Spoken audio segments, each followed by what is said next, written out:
Oke, teman-teman sekalian, hari ini kita akan bicara mengenai media, penyensoran, dan resistensi di dalamnya.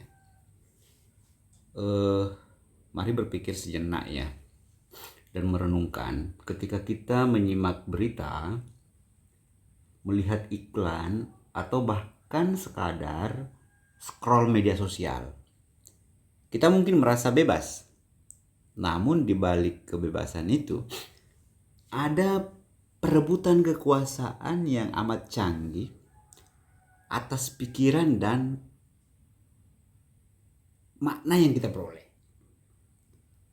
Jadi ini adalah inti dari pergulatan antara kekuasaan itu ya,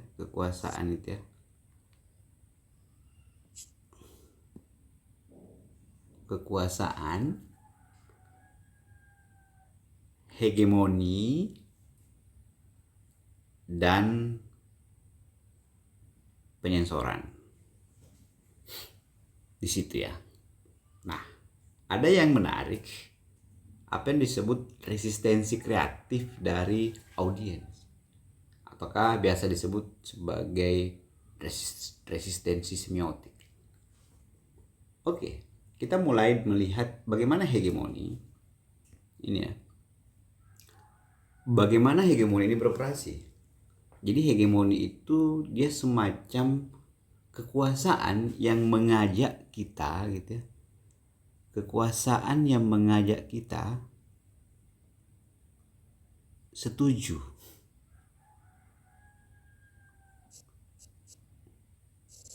Ini membuat kita setuju begitu saja.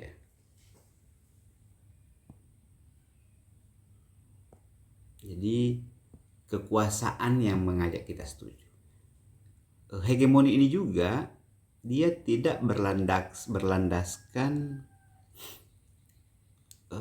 paksaan. Dia tidak bersifat memaksa, tapi membuat kita setuju. Ini yang membuatnya agak ironis. Sehingga dalam ranah media ya, kekuasaan di sana itu tidak hadir dengan todongan senjata. Jadi hegemoni ini tidak membawa senjata. Dia tidak menodongkan pistol ya. Bukan senjata sebagai alatnya untuk bisa mempengaruhi audiens bersepakat dengan hal-hal yang ditawarkannya. Justru hegemoni ini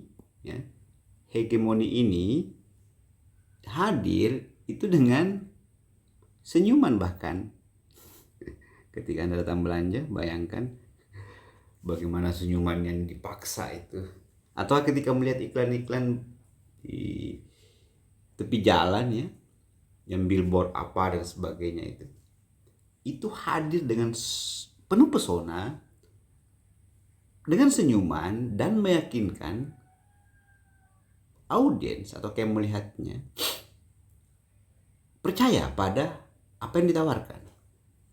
Itulah proses dari apa yang disebut hegemoni ya. Hegemoni kayak gitu. Hegemoni ini kalau dalam filsafat sosial ataukah apa ya, sosiokultural kayak gitu ya, itu tokohnya bernama Antonio Gramsci. Dia ini neo-marxis. Gramsci gitu saja. Antonio Gramsci, filsuf ataukah marxis kelahiran Italia. Itu banyak karya-karyanya, bisa teman-teman baca.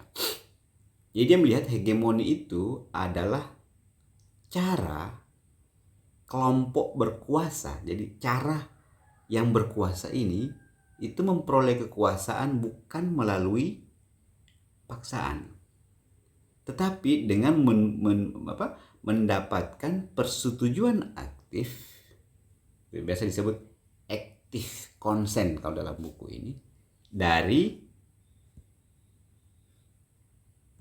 konsumen ataukah masyarakat. Kayak gitu. Nah, di sini dia membuat apa yang disebut sebagai ideologi bekerja terasa wajar. Jadi dia mau mewajarkan bahwa wajar gitu kalau kita membelinya atau apa gitu. Karena sifatnya memang mempertahankan status quo, melarang kita memprotes, melarang kita untuk move, untuk tidak percaya dan seterusnya.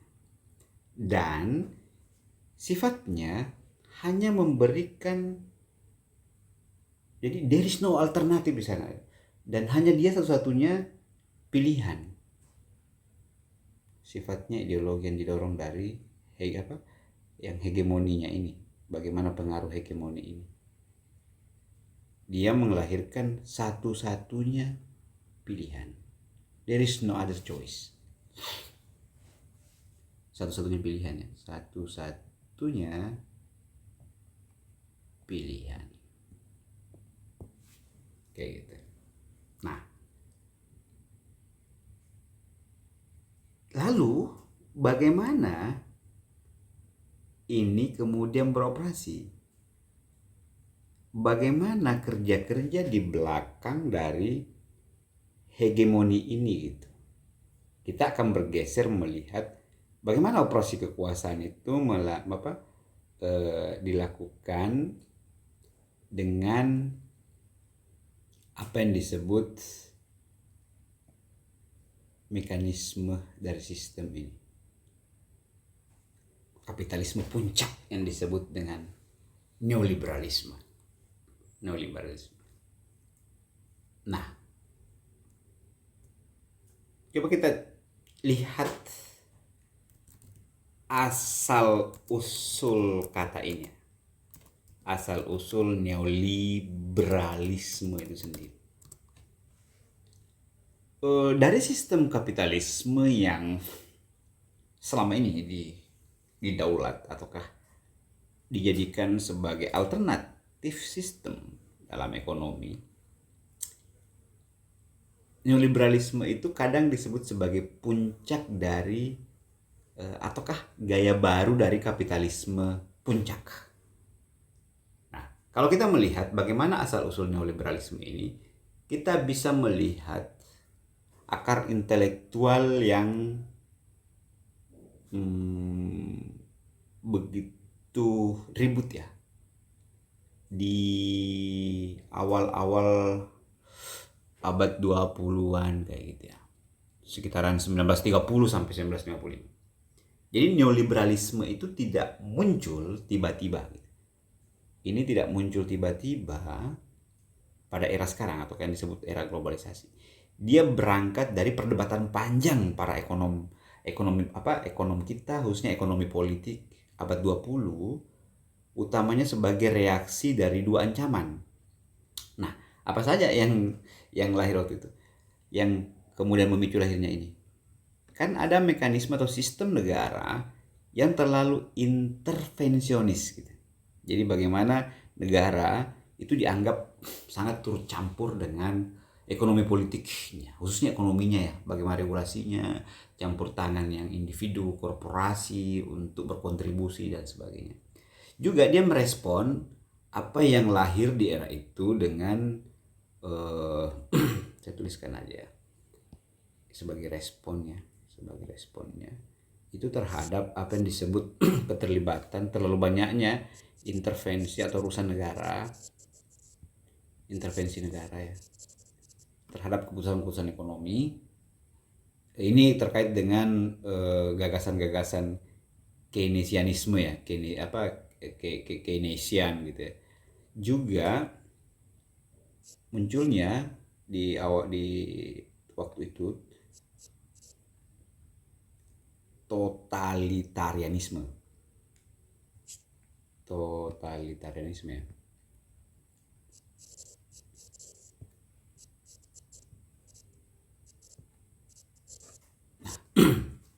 Apa yang ada di totalitarisme itu? Fasisme negara tentunya. Fasisme negara. Contoh yang paling dibenci oleh gaya ini tentu saja apa yang dilakukan oleh Hitler ataupun Mussolini di Italia, gitu ya. Fasisme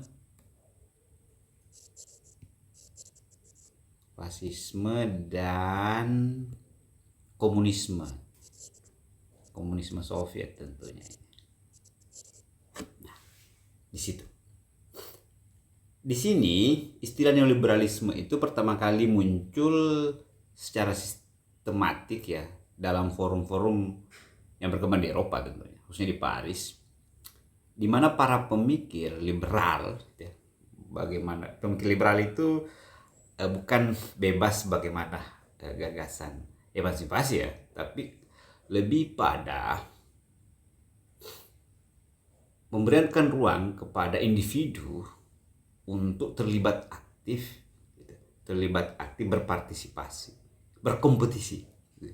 berkompetisi dan bisa diberikan kesempatan sangat banyak untuk melakukan akumulasi keuntungan dari apa yang dia kompetisikan.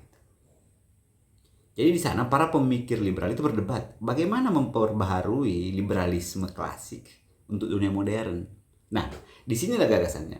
Dia harus melihat apa itu? Neoliberalisme ini mendudukkan market ya, pasar sebagai jantung utamanya. Maksudnya adalah menjadikan pasar tetap menjadi pusat, tetapi negara memiliki peran yang minimal. Jadi negara itu perannya diminimalkan. Tidak boleh mencampuri terlalu banyak persoalan pasar. Nah, yang dia hadir di sana itu hanya bagaimana menjamin kondisi kompetisi. Jadi dia mengatur apa gitu. Jadi di sana dia hanya menghadirkan regulasi bahwa begini aturan mainnya dan seterusnya. Ya.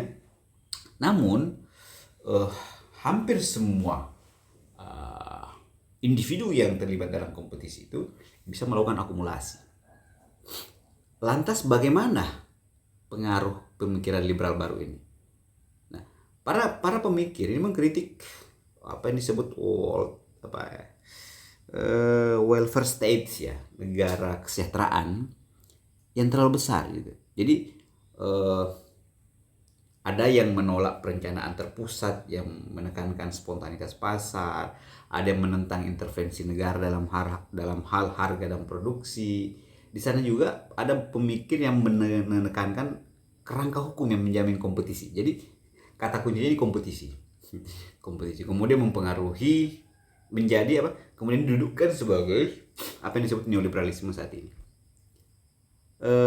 Para pemikir liberal baru ini yang awal ini dia tidak sepenuhnya menolak negara gitu. Tidak menolak negara sepenuhnya untuk menjadi pengatur. Jadi mereka ingin negara kuat yang menjamin pasar bebas. Itulah saat ini kenapa bukan negara kesejahteraan yang mengatur, tapi yang paling kuat sekarang baik Amerika atau apa gitu, itu yang mengatur pasar. Nah, tonggak besarnya dari lahirnya neoliberalisme ini sebagai gerakan global itu bisa dilihat. Ini biasa orang sebut kayak Hayek, Milton Friedman, gitu, Mises, George Stigler dan Karl Popper kayak gitu, dan ekonom liberal lainnya. Gitu. Itu melihat ternyata ada tujuan yang bisa dilembagakan di sini, yaitu membangun jaringan intelektualnya, memproduksi teori pasar bebasnya, melawan dominasi klasik sebelumnya semacam Keynesianisme dan sosial demokrasi, juga memengaruhi kebijakan publik secara jangka panjang. Nah di sini neoliberalisme itu menjadi proyek intelektual juga. Jadi bayangkan ini adalah proyek intelektual.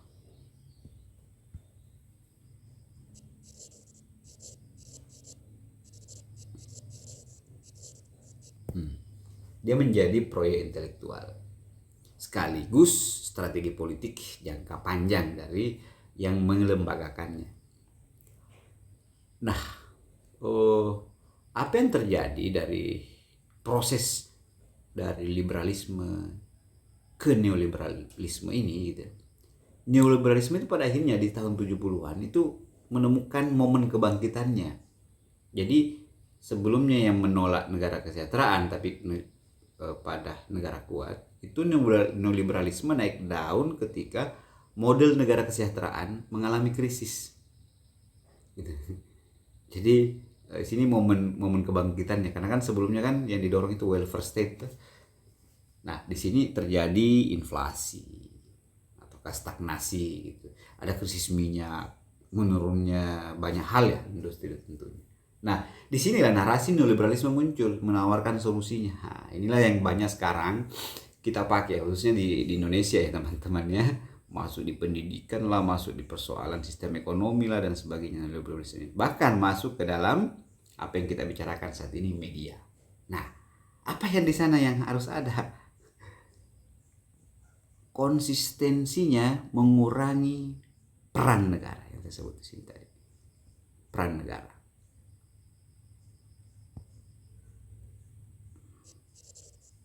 Peran negara yang bukan lagi diminimalkan, ini dikurangi.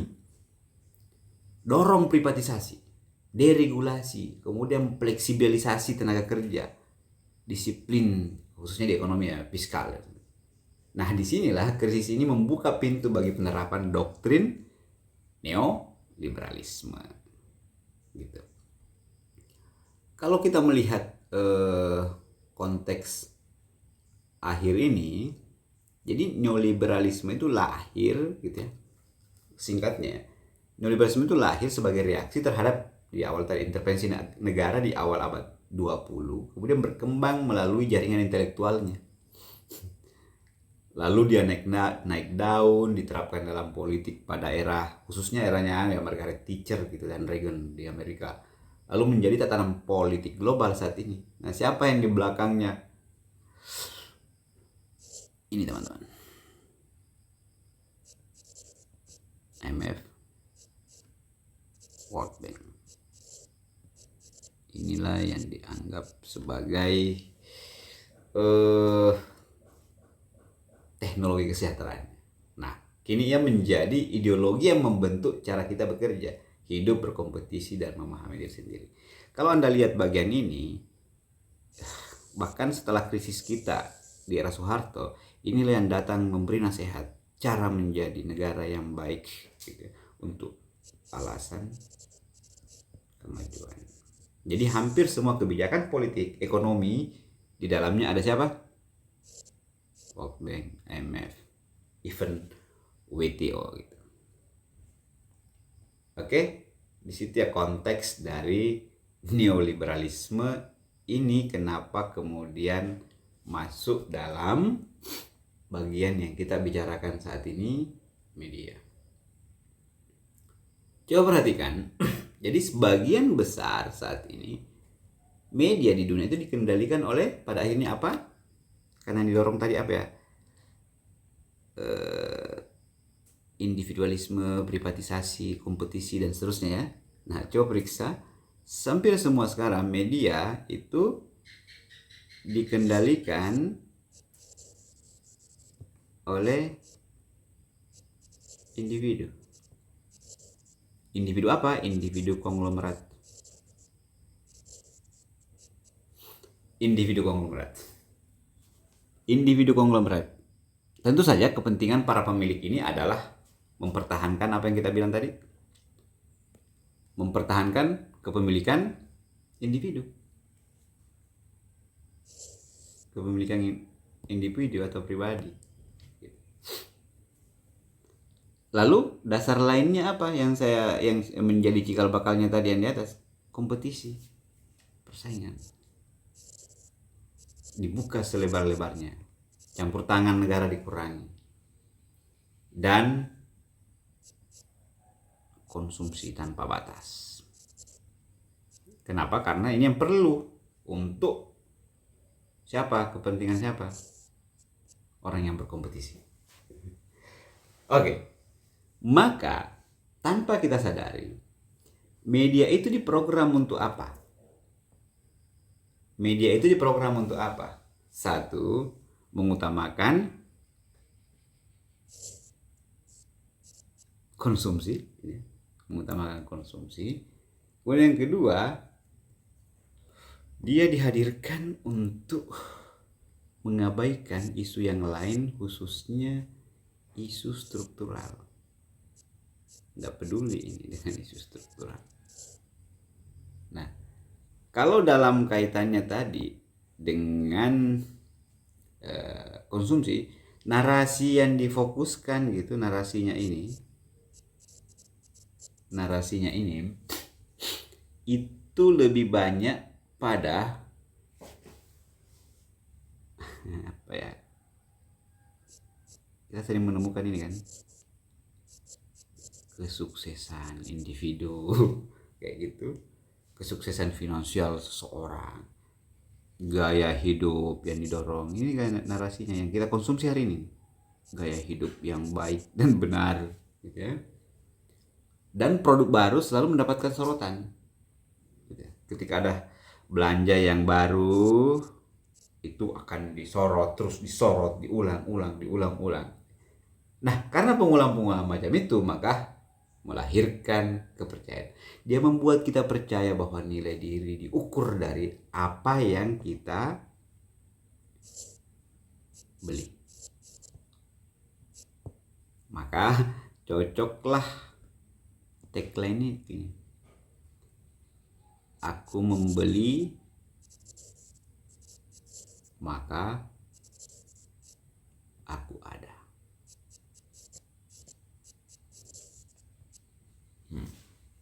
Nah, ketika ada yang diingatkan, kita kembali ke cara kerjanya tadi di atas, teman-teman. Ada kerja semacam ini, hegemoni, yang membuat kita setuju tanpa paksaan, tanpa senjata, tapi membuat orang itu setuju dan mengakui bahwa ini benar. Ini benar. Dan lihatlah bagaimana cara kerjanya begitu panjang sehingga ketika Anda mengingatkan teman Anda itu agak kerepotan pada akhirnya. Kerepotan. Karena memang dia terstruktur, tersistematis cara kerja hegemoni, kemudian bagaimana sistem neoliberalisme itu yang menopang dia dari belakang. Lalu kenapa dia mengabaikan isu struktural? Jadi isu-isu tentang ketidaksetaraan upah itu diabaikan di sini. Tidak ada omongan tentang ketidaksetaraan upah. Tidak ada ini. Tidak ada juga tentang kerusakan lingkungan. Itulah kenapa kalau ada banjir itu diabaikan itu. Upah ini tidak dibicarakan. Lingkungan tidak penting di sana. Jadi ketika Anda banyak mengkonsumsi baju, membeli baju banyak gitu, itu tidak dipikirkan bagaimana pewarnaan merusak lingkungan sekitar, limbahnya bagaimana dan seterusnya. Nah, ini pada akhirnya kerusakan atau kegagalan sistem itu seringkali dikecilkan atau lebih dipersonalisasi. Dia akan mengambing hitamkan peran-peran spesifik, bukan lagi pada jantung persoalannya bagaimana hal ini kemudian kita amini. Contoh konteksnya gitu. Jadi coba perhatikan, saya kasih contoh ya supaya agak ini. Perhatikan bagaimana liputan media tentang seorang tokoh yang sukses. Jadi alih-alih menganalisa kebijakan ekonomi yang membantunya kaya sebagai hal yang terkait dengan isu struktural misalnya, media lebih suka pada kerja kerasnya. Jadi misalnya di sini kita tahu perusahaannya itu merusak lingkungan.